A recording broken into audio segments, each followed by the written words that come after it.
Hello दोस्तों, नमस्ते, राम राम। मैं हूं अमित चौधरी। स्वागत है आपके अपने यूट्यूब चैनल अमित सर जी के में। तो आज विश्व अफेयर में बहुत ही बढ़िया टॉपिक लेकर आया अपने भाइयों के लिए। भारतीय शेयर बाजार ने चीन को बुरी तरह से पछाड़ा। हालांकि वीडियो नहीं आ रही, उसकी टेंशन मत लो, टॉपिक पर ध्यान दो जो मोस्ट इंपोर्टेंट है। ठीक है, तो चीन के बाजार को लगा $5 ट्रिलियन का झटका। किस प्रकार से भारत के कंपेयर में चीन का बाजार डाउन मार गया है, इसकी भी चर्चा करते चलेंगे। और दुनिया के जो टॉप 5 शेयर बाजार हैं उनकी भी चर्चा करूंगा। वहीं पर एशिया की भी चर्चा करूंगा, फिर भारत की भी चर्चा करूंगा जो शेयर बाजार को लेकर के चलते हैं। ठीक है, तो मोस्ट इंपोर्टेंट क्लास होने वाली है आज। ठीक है, आपके सामने द इकोनॉमिक्स टाइम्स है, इसकी मैगजीन में लिखा है the China 5 trillion rout create historic gap with India stocks. इसकी भी प्रॉपर तरीके से मैं बताऊंगा। ठीक है, इसी प्रकार से बिजनेस स्टैंडर्ड में है। और थोड़ा सा मैं बता दूं, हिंदी में भी लिखा हुआ है कि भारतीय शेयर बाजार में 10% रेल मतलब बढ़ोतरी हुई है और चीन में 23% का झटका लगा है। ठीक है, ये एक मतलब अभी सितंबर के महीने की लिस्ट आई थी और अखबारों में इस प्रकार से छा गया है, तो मुझे लेके आना ही पड़ा आपके सामने। ठीक है, सबसे पहले मैं बता दूं अपने भाइयों को जिसको किसी कुछ भी नहीं पता स्टॉक मार्केट क्या होती है, शेयर मार्केट क्या होती है, इसकी चर्चा करूंगा।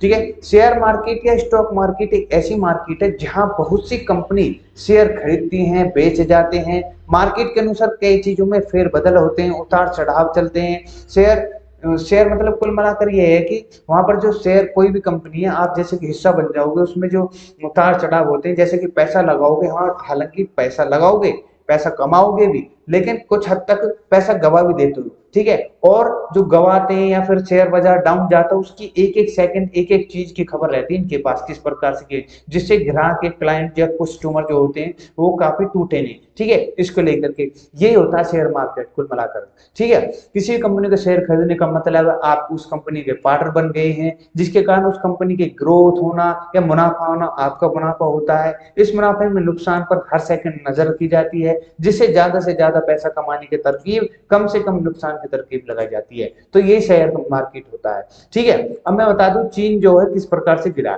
कुल मिलाकर चीन का मतलब ये है, चीन कैसे, एक तो वहां पर महामारी हो रही है बहुत तगड़ी अभी भी। ठीक है, कोविड-19 ही नहीं गया। ठीक है, दूसरा मैं बता दूं जो इंटरनेशनल जो लेवल है, मतलब इसकी जो पॉलिटी है, कह दूं मैं इंटरनेशनल जो पॉलिटिकल होती है इसकी, एक देश से दूसरे देश से मतलब चुगली कर देना, या फिर यूएस जो इसका कॉम्पिटेटिव है, आज के समय में तो यूएस है, मतलब अमेरिका ही है, उससे संबंध खराब है काफी हद तक। ठीक है, तो आपको पता ही होगा यूएस जो अमेरिका है उसको, वो तो काफी हद मात्रा में अपने आप में डेवलप कंट्री है, बहुत तगड़ी कंट्री है। टॉप की जो दुनिया में जो टॉप 5 है शेयर मार्केट या स्टॉक मार्केट में, 2 कंपनी उसकी हैं ही अपनी। ठीक है, मतलब 2 स्टॉक मार्केट उसकी हैं जो उसके इकोनॉमिक को संभालती हैं। ठीक है, उसकी भी चर्चा करूंगा।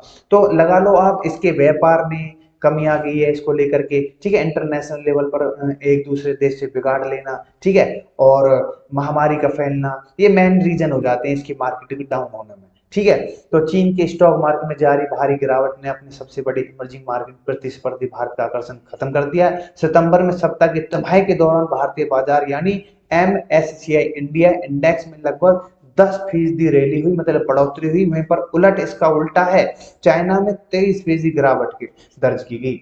और ये भारत का रिकॉर्ड है कि भारत का 33% बेहतर प्रदर्शन मार्च 2000 के बाद सबसे अच्छा रहा है। ये भी एक रिकॉर्ड है अपने आप में स्टॉक मार्केट को लेकर के।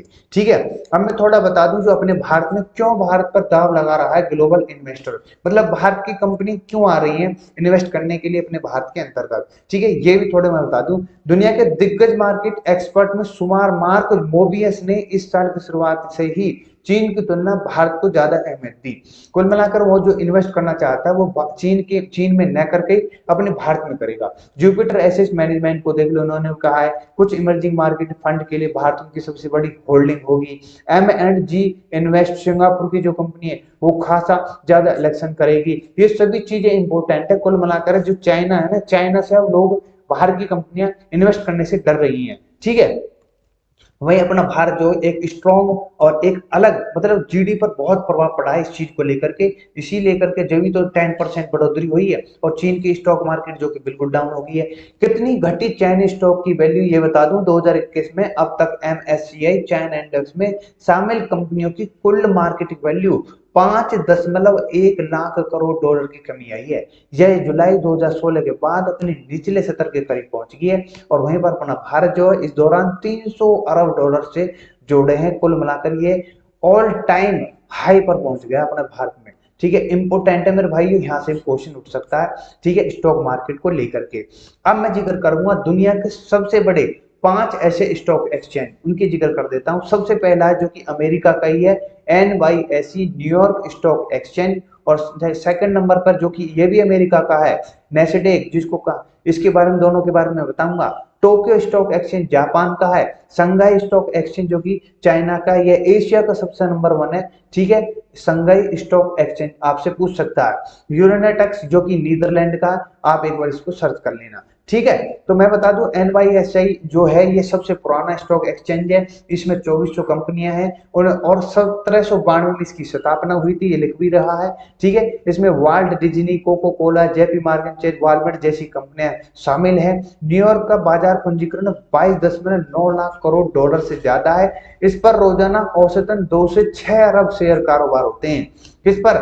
NYSE पर। ठीक है, आपसे पूछ सकता है इसका हेडक्वार्टर कहाँ पर? न्यूयॉर्क में ही है। ठीक है, नेक्स्ट मैं बता दूं नास्डैक के बारे में थोड़ा बता दूं। इसकी फुल फॉर्म है national association of securities dealers automated contents. ठीक है, यह दुनिया का दूसरे स्थान पर है और जो कि अमेरिका का ही है। इसकी स्थापना 1971 में हुई। ठीक है, और मैं बता दूं ये दुनिया का पहला इलेक्ट्रॉनिक ट्रेडिंग की सुविधा वाला एक्सचेंज माना जाता है। कौन सा? नास्डैक। इसमें 3000 कंपनियां हैं। इसका पंजीकरण 10.8 लाख करोड़ है। इसमें कंपनियां जो हैं जैसे कि आपकी जो माइक्रोसॉफ्ट है ना, गूगल है, फेसबुक है, टेस्ला, अमेजन, एप्पल, सिस्को, ये सभी शामिल हैं। किसमें? नेस्डैक के अंदर, जो कि अमेरिका अंडर है। ठीक है, स्टॉक चेंज के अंदर। ये इंपोर्टेंट है जितने मैंने नाम बताए आपको। ठीक है, आइए थोड़ा अपने भारत के बारे में बात कर लूं। उससे पहले मैं इनके बारे में बता दूं, इन्होंने बहुत ही बढ़िया कमेंट मारी है, स्पीच, अपना भाषण दिया है। ये एक नोबेल प्राइज इकोनॉमिक्स प्रोफेसर है। इंपोर्टेंट है, इनके बारे में भी आपसे पूछ सकता है, माइकल स्पेंस जी। इन्होंने कहा है कि the global economy is undergoing a regime change today. मतलब कि ये कुल मिलाकर जो अर्थव्यवस्था है, जो फर्स्ट नंबर पर जो देश रहा करता है, सेकंड पर, थर्ड पर, फोर्थ पर, ठीक है, फिफ्थ पर, ठीक है, ये मोस्ट इंपोर्टेंट है। तो ये काफी अदला बदली हो रही है आजकल। ठीक है, रेजमी चेंज इन्होंने बोला है। और वहीं पर बोला है कि India is the outstanding performer now. इस समय भारत जो है अपनी परफॉर्मेंस स्टॉक मार्केट को लेकर के बहुत ही बढ़िया स्टैंडिंग, मतलब अपनी परफॉर्मेंस दे रहा है अर्थव्यवस्था को लेकर के। तो इन्होंने जब ये स्पीच या भाषण दिया तो वर्ल्ड के अंदर ये छा गए थे, क्योंकि नोबेल प्राइज है मेरे भाइयों, लिटरेचर, प्रोफेसर ऑफ इकोनॉमिक के। ठीक है, ये मोस्ट इंपोर्टेंट है। तो इन्होंने जब बोला तो इनकी तो बात छानी थी। अब मैं बात कर लेता हूँ भारत के अंदर जो कुल कितने एक्टिव स्टॉक एक्सचेंज है। कुल मैं बता दूं 23 है, और उनमें से जो 9 है वो एक्टिव है। ठीक है, नॉन में से भी मैं 5 ऐसे टॉप लेवल की लाया हूं जो आपके सामने रख रहा हूं। ठीक है, स्टॉक जो एक्टिव है, बिल्कुल जो काम कर रही है। BSE जैसे कि बॉम्बे स्टॉक एक्सचेंज लिमिटेड। ठीक है, ये आपके दलाल रोड मुंबई में है और स्थायी है बिल्कुल। NSE national stock exchange of India limited है, ये भी बांद्रा मुंबई में है। ठीक है, ऐसी कलकत्ता स्टॉक एक्सचेंज है, इंडियन कमेटेड एक्सचेंज है, मल्टी कमेटेड एक्सचेंज है। ये आप प्रॉपर तरीके से आप याद कर लेना, मैं PDF शेयर कर दूंगा, डिस्क्रिप्शन लिंक दे दूंगा, आराम से प्राप्त कर सकते हो। पहले दोनों की मैं बात कर लेता हूं, तो यही मोस्ट इंपोर्टेंट है। नेशनल स्टॉक एक्सचेंज, इसके फाउंडेड मतलब 1992 में हुई थी, निफ्टी 50 के नाम से। और विक्रम लिमे जो कि इस समय CEO है। ठीक है, वहीं पर बॉम्बे स्टॉक एक्सचेंज जो है 1875 में इसे फाउंडेड किया, सनसेट 30 नाम है। और अभिषेक कुमार चौहान इसके CEO है। ठीक है, और आप देख लेना मेरे भाइयों। ठीक है, सभी चीजें आपको शेयर कर दी मैंने जो कि मोस्ट इंपोर्टेंट होनी थी।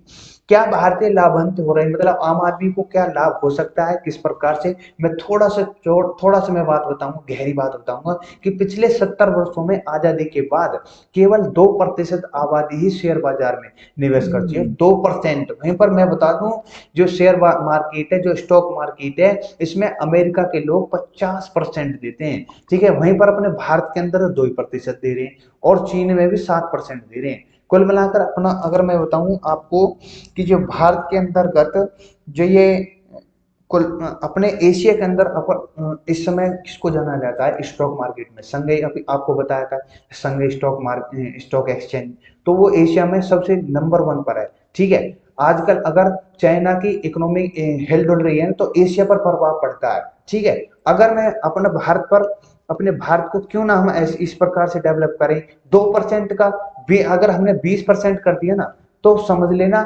एशिया पर अपनी छाप छोड़ देंगे हम, इस इकोनॉमी, इस स्टॉक एक्सचेंज, इस शेयर मार्केट को लेकर के, अपनी जीडीपी को लेकर के। ठीक है, अगर अपना भारत काफी ग्रोथ करेगा तो एशिया पर काफी प्रभाव पड़ेगा इस चीज को लेकर के। ठीक है, काफी दबदबा हो जाएगा। तो यही चीज कहना चाहता हूं मैं। और मैं बता दूं आपको, दूसरी तरफ जो अमेरिका है ना, अमेरिका ये जो दिख रहा है, यहाँ पर 50% है, अपने भारत में 2% है। मैं कहूंगा कि क्यों ना हम भी निवेश करें स्टॉक मार्केट में, और एक अच्छे प्रोफेशन के साथ, अच्छे मतलब जानकारी के साथ। ऐसा नहीं है जाओ और रुपये लगा दो देड़ा देड़, ऐसा कुछ नहीं है। पहले उसके जानकारी प्रो तथ्यों को पढ़ो, उसके डॉक्यूमेंट को पढ़ो, क्या क्या क्वेरी है उनको, मतलब कौन कौन से क्वेश्चन आपके दिमाग में आते हैं, वो सभी क्लियर करके आप तब निवेश करो। ठीक है, ऐसा नहीं है जाते लगा दो। ठीक है, ठीक है। तो इसी प्रकार से आज की क्लास अपने भाइयों के लिए मोस्ट इम्पोर्टेंट थी। और स्टॉक, आशा करता हूँ स्टॉक मार्केट को अच्छे लेवल पर आप समझ गए होंगे। नहीं समझ में आए तो आप दोबारा क्लास देख सकते हो, और मेरे पीडीएफ को डिस्क्रिप्शन में लिंक दे दूंगा, अमित सर जी के टेलीग्राम से प्राप्त कर सकते हो, और इनको नोट्सों को पढ़ सकते हो। कहीं भी किसी प्रकार से आपको कोई दिक्कत आ रही है, आती है जीके को लेकर के, या फिर मेरी किसी भी क्लास को लेकर के, आप मुझसे पूछ सकते हो। ठीक है, तो विदा लूंगा अपने भाई से। नमस्ते, राम राम, जय हिंद, जय भारत। और चैनल को लाइक शेयर सब्सक्राइब कर देना मेरे भाइयों। ठीक है, बहुत बहुत धन्यवाद आपका। मिलते हैं नेक्स्ट क्लास में।